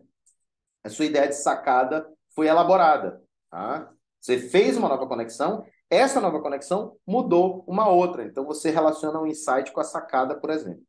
Tá? Vamos lá, tem um modelo aqui, eu não coloquei, né? Aqui já pula direto para as implicações educacionais, mas eu vou falar aqui vou fazer a leitura aqui da parte do NetTalk, tá?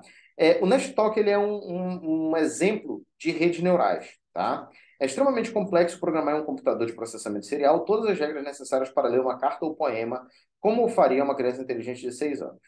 O modo como uma palavra é pronunciada depende de quais vocábulos a precedem ou a seguem. Que tipo de sinal de pontuação estão na sentença na qual ela está inserida, quando está sendo pronunciada, por quem, os significados e as ênfases pretendidas pelo leitor, etc.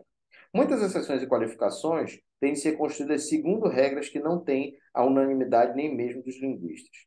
Na verdade, pode muito bem acontecer de aquela criança inteligente de 6 anos não conseguir aprender a ler na primeira tentativa ou não conseguir aplicar todas as regras e exceções apropriadas como seria necessário, como um modelo de produção simbólica, já que as regras são construídas inconscientemente no processo de aprender emparelhar palavras ditas com os símbolos impressos, modelo conexionista.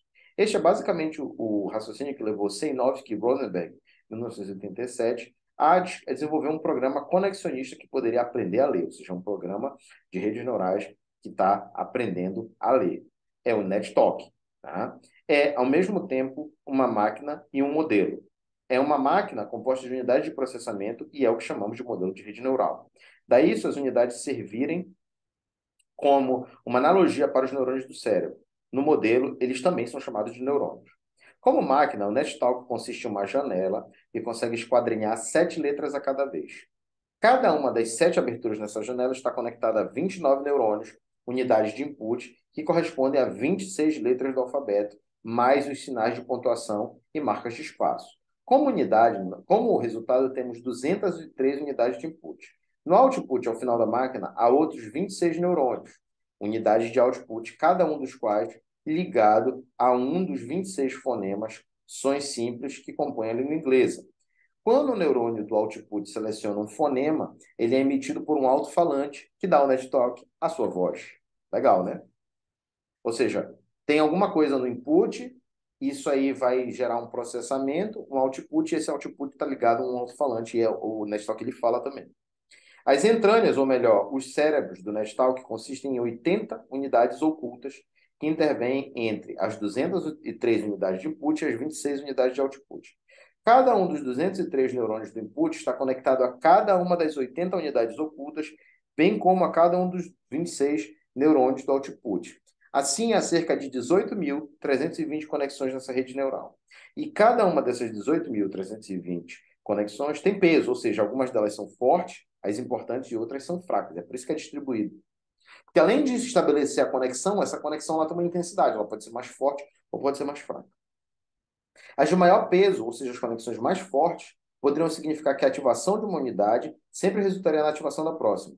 Do mesmo modo, as de peso mais baixo poderiam significar que a ativação de uma unidade nunca resultaria na ativação de uma segunda, ou seja, uma é inibitória e a outra é excitatória, digamos assim. A essência da tarefa do NetTalk é muito simples, aprender a ler um texto. Infelizmente, no inglês não há ligação direta entre uma letra e um som, ou mesmo entre combinações de letra em um som. É engraçado isso, porque tem um canal de um cara que ele ensina inglês e francês. E aí ele fica falando. ele fica mostrando o inglês, tentando pronunciar o francês e com base nas coisas que a gente, nos idiomas latinos, a gente costuma fazer, né? O A em can, tá? Vamos lá, escrever, né?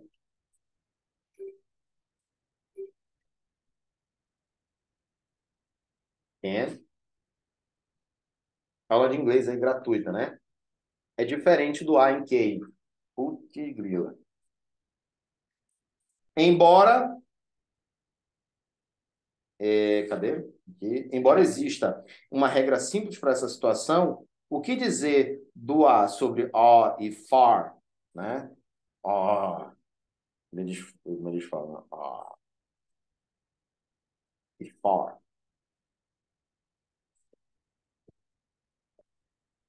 Ou ou os A's em façade, tá?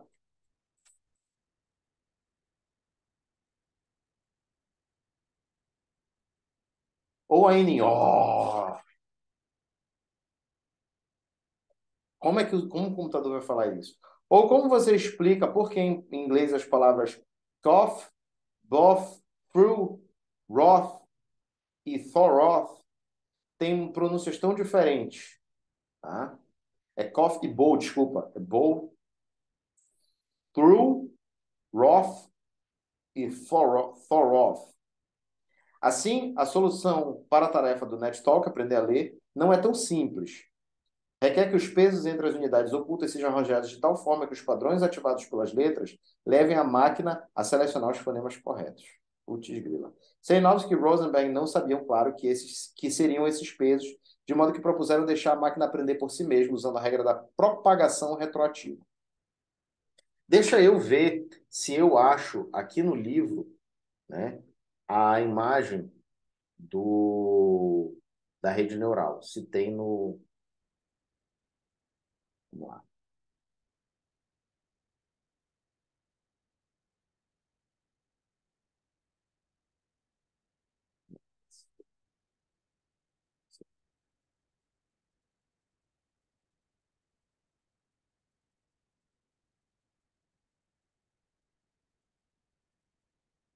Nossa,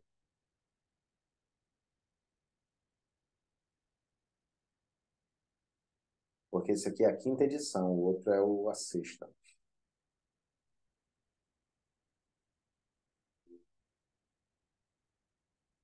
Tá aqui, achei.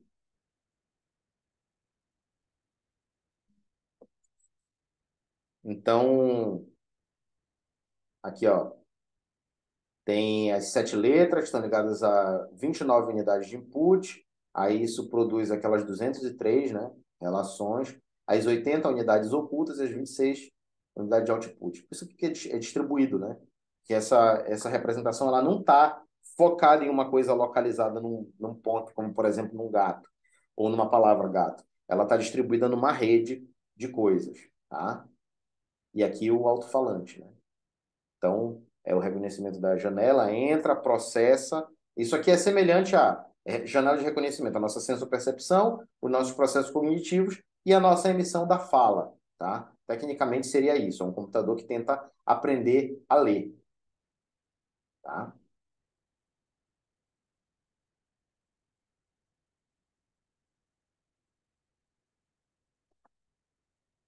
E como essa regra de propagação retroativa que a gente estava falando, né, para que o BDP, desculpa, que o NetTalk utiliza, né? Basicamente é um modelo que utiliza a regra de propagação retroativa. Um modelo que utiliza a regra de propagação retroativa usa a informação sobre a correção ou adequação de suas respostas para alterar a si mesmo. Ou seja, ela testa, vê, confere, avalia e dá a resposta, né? E altera as unidades lá. De modo que a resposta consiga ser mais correta, mais apropriada. Ao aprender a ler, por exemplo, uma criança já sabe alguma coisa sobre as compreensões de sons corretas e seu significado. Ela sabe que a palavra, ela sabe que a palavra through, que é através,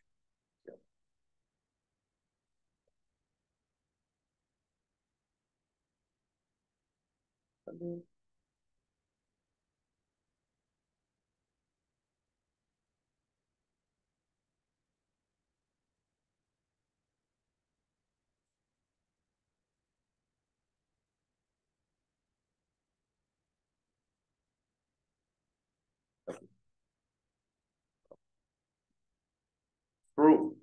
Tá? The stink saw through the house. Aqui, ó. The stink saw through the house.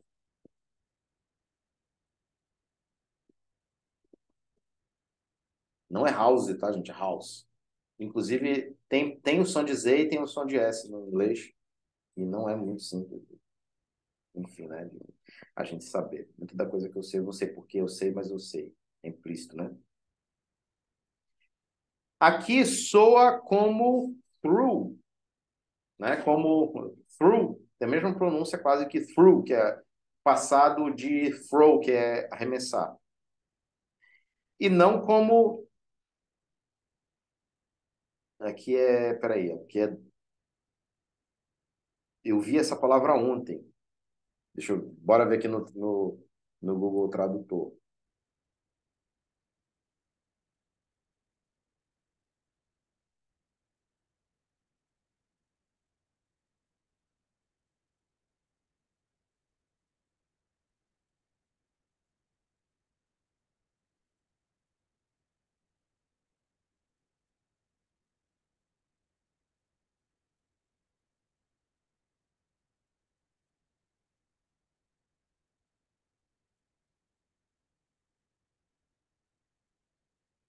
Em inglês. Você não sabe como pronunciar? Ó. Ó. Então, ó, o computador ele não sabe isso. Ele tem que aprender isso, tá bom? Então, como é que ele vai fazer? Vai falar, vai testar a situação e vai mudar, né? Ou seja, com base na experiência, é retroativa, é propagação retroativa. O que acontece, depois ele volta, né, para o passado, para, digamos assim, essa experiência passada ele altera porque ela foi inadequada. A solução, ponderam Sejnowski e Rosenberg, poderia estar em deixar o computador conhecer o que soa como texto falado. Assim, eles apresentaram ao NetTalk 1.000 palavras lidas por uma criança do primeiro ano escolar. Deram ao computador a regra de propagação retroativa, pediram-lhe para comparar seu output com a leitura da criança do primeiro ano e trabalhar retroativamente por meio de suas unidades ocultas, reajustando os pesos para reduzir a diferença entre o que ele diz e o que a criança diz. Isso provavelmente é a mesma coisa que acontece no Google Tradutor, por isso que ele consegue pronunciar. E o computador fez isso, com os pesos iniciais que foram dispostos aleatoriamente. A primeira passagem pelo texto produziu puro lixo. Vez após vez, o texto foi passado pelos neurônios de input do Nestalk e, repetidamente, o computador emitiu sons de forma confusa e balbuciou fileiras de fonemas, inicialmente deturpados e sem significados, mas aos poucos pronunciou de modo mais claro e sistemático, assim como uma criança que está aprendendo a falar. Ou seja, ele estava ensinando ele mesmo a ler. Depois de um dia inteiro de prática, o Nestalk conseguiu ler não apenas a maior parte das 1.000 palavras do texto que vinha estudando com afinco, como também outros textos que nunca tinha lido. Aprendeu regras e exceções, aprendeu a generalizar e cometeu o mesmo tipo de erro que as crianças cometem quando estão aprendendo a ler. Pronunciam, por exemplo, have como se rimasse com cave e rave. Ou seja, ele alterou a pronúncia e é um erro que as crianças cometem. No fim, do mesmo modo como o cérebro humano, o Nestalk utilizava apenas uma pequena porção de suas conexões potenciais. Tá? Antes de passar para as implicações didáticas, tem também uma avaliação aqui dos modelos conexionistas. O principal, né, o ponto principal disso tudo é que as redes neurais respondem de forma muito semelhante aos seres humanos. Sua lógica fuzzy leva em conta a imprecisão do mundo real. Na verdade, dizem Yang, Sun e Mizutani, o modelo da lógica que direciona essas redes neurais é a mente humana. Como consequência, explicam a noção de sistemas de máquina realmente inteligentes está se tornando uma realidade. Do mesmo modo que os seres humanos, as redes neurais podem fazer inferências sem conhecer as regras específicas para tanto. Como destaca a Alma, se você vira a palavra bet junto com as palavras ball, diamond e base, deduz algo bem diferente do que se eu visse a mesma palavra junto com witch, Halloween e cave. Ou seja, ball, diamond, base são bola, diamante e base.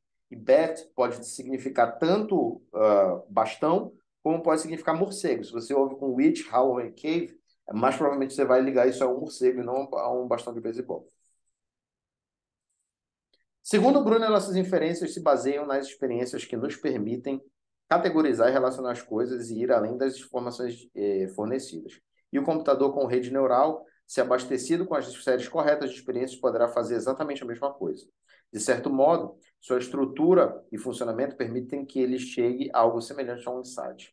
Contudo, o computador convencional é bem diferente. Não importa a frequência com que ele seja apresentado aos vários significados de Betty, ele nunca descobrirá por si mesmo qual deles diz respeito a determinado contexto, a menos que lhe seja apresentada uma regra especificando todas as possibilidades. Assim, modelos de redes neurais e os computadores de processamento distribuído paralelo que as tornam possíveis podem, por fim, ser modelos muito melhores de alguns processos cognitivos humanos do que os modelos baseados em símbolos. Entre outras coisas, esses modelos sugerem que nem todas as pessoas pensam com racionalidade, não consideram sistematicamente todos os prós e contras e não usam as frias regras da lógica para aplicá-las em cálculo, como faria um computador convencional, e para saber qual a resposta correta. Esses modelos permitem um tipo de lógica mais imprecisa e enfatizam que muitos aspectos de uma situação ou de várias situações podem estar envolvidos numa resposta ou numa conclusão. Além disso, os modelos de rede neural têm a vantagem de refletir mais acuradamente a estrutura fisiológica concreta do sistema nervoso humano, que é um labirinto de neurônios e interconexões. Embora as máquinas mais complexas de rede neural sejam ridiculamente simples se comparadas com o funcionamento complexo do cérebro humano. Os modelos de redes neurais também apresentam uma analogia funcional para a noção de que a experiência altera as ligações do cérebro, como Hebb teorizou há muito tempo. Por exemplo, uma rede neural que ajusta suas próprias conexões é altamente compatível com a noção de Hebb, de que os neurônios repetitivamente ativam uns aos outros, aumenta a probabilidade de continuarem fazendo isso. Na verdade, a regra de Hebb é básica para muitos programas de redes neurais. Olha que interessante. Hoje, as abordagens conexionistas ou de rede neural dominam os estudos sobre os processos cognitivos humanos. Os modelos conexionistas estão levando a novos insights na compreensão do curso de desenvolvimento humano, das diferenças individuais e do desenvolvimento atípico. Eles têm sido aplicados ao estudo do autismo, tá? Aqui, Mundy e Sullivan, Master George, 2009, generalizando e discriminando, aqui no caso, o estudo de Igaritani, 2009, e lendo e escrevendo, Serrano, del Castillo e Iglesias, 2009. É importante notar também que suas aplicações vão muito além das ciências cognitivas e da psicologia. As redes neurais têm sido aplicadas a uma enorme variedade de campos, incluindo previsões meteorológicas, desempenho do mercado financeiro, diagnósticos médicos e engenharia.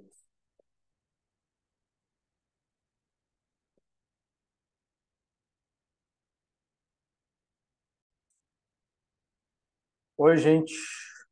Vamos lá. Questões educacionais.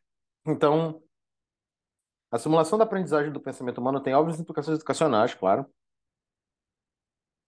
Ilhas Kumar e McNamara, 2007, descreveram um sistema tutorial inteligente, que é projetado para obter informações sobre cada aluno, de modo que, como um bom tutor humano, pode fazer julgamentos qualitativos a respeito do aluno e modificar suas estratégias de ensino de modo adequado. Sistemas tutoriais inteligentes podem ser utilizados para monitorar o progresso do estudante, atuar como um professor, orientando e fazendo perguntas, descobrindo concepções inadequadas, erros e assim por diante. Simulações computacionais que imitam outros fenômenos que não os processos de pensamento humano têm cada vez mais importantes implicações educacionais. Por exemplo, programas que imitam respostas de aeronaves específicas num simulador são usados para treinar pilotos, e outros que modelam o funcionamento do sistema circulatório são usados em faculdades de medicina. Uma simulação laboratório de física ou química pode ser usada para ensinar os estudantes os prováveis resultados da combinação, do resfriamento, do aquecimento, da pressurização ou até mesmo da ingestão de várias substâncias, sem o risco de comprometer fisicamente o laboratório, né? Uma escola ou estudante nesse processo. E também as simulações computadorizadas interativas de vários ambientes chamadas de realidade virtual, que têm aplicações educacionais. Na educação, a realidade virtual descreve um tipo de aprendizagem interativa computadorizada, na qual o aluno experimenta certos ambientes e eventos e faz escolhas dentro desse ambiente. Muitos sistemas de realidade virtual, a maioria dos quais ainda está em estágio experimental e em desenvolvimento, envolvem mais de um sistema sensorial. Por exemplo, sistemas de apresentações computadorizados podem incluir objetos como capacetes e óculos de proteção, de forma que a apresentação visual ocupe todo o campo visual do sujeito e mude conforme ele se movimenta. Do mesmo modo, alunos podem usar fones de ouvido que oferecem sons ambientes autênticos, como luvas que lhes dão a sensação de estar manipulando objetos do mundo virtual. Como Irin e Subramanian indicam, as simulações de realidade virtual fornecem ao estudante diversas maneiras de explorar conceitos. Além disso, requer a participação ativa e encoraja o pensamento criativo, a solução de problemas, questionamentos. Em geral, também aumenta a motivação, incluindo elementos de jogos. Um exemplo, aí, claro, eu vou mencionar aqui também os casos de realidade aumentada, né? Dá para ser usado também. Um exemplo de programa de realidade virtual voltado para propósitos educacionais é aquele do Mundo Maia, chamado Palenque. Um aluno que interage nessa realidade virtual pode escalar uma pirâmide, explorar tumbas dos maias, caminhar por um museu antigo, etc. Sistemas de realidade virtual ainda são experimentais, mas estão disponíveis vários programas interativos de instrução e entretenimento. Por exemplo, um site descreve um programa de realidade virtual no qual os estudantes podem percorrer selvas africanas ou voar sobre parte do continente. Outros que fornecem uma visão da história humana, levando os alunos em uma jornada através de demonstrações históricas de arte, abrangendo desde cavernas primitivas à arte moderna. E os programas de realidade virtual que lidam com assuntos como estruturas do Egito Antigo, história dos Estados Unidos e o sistema solar, que é o Virtual Reality Programs. Tá? Outro importante uso dos computadores nas escolas diz respeito a ensinar os alunos habilidades de programação com a ajuda de programas como Logo, desenvolvido por Puppet, Seymour Puppet, bem conhecido na nossa área, 1980 a 1993. O programa utiliza uma tartaruga, criatura que aparece no monitor do computador, se movimenta de várias formas.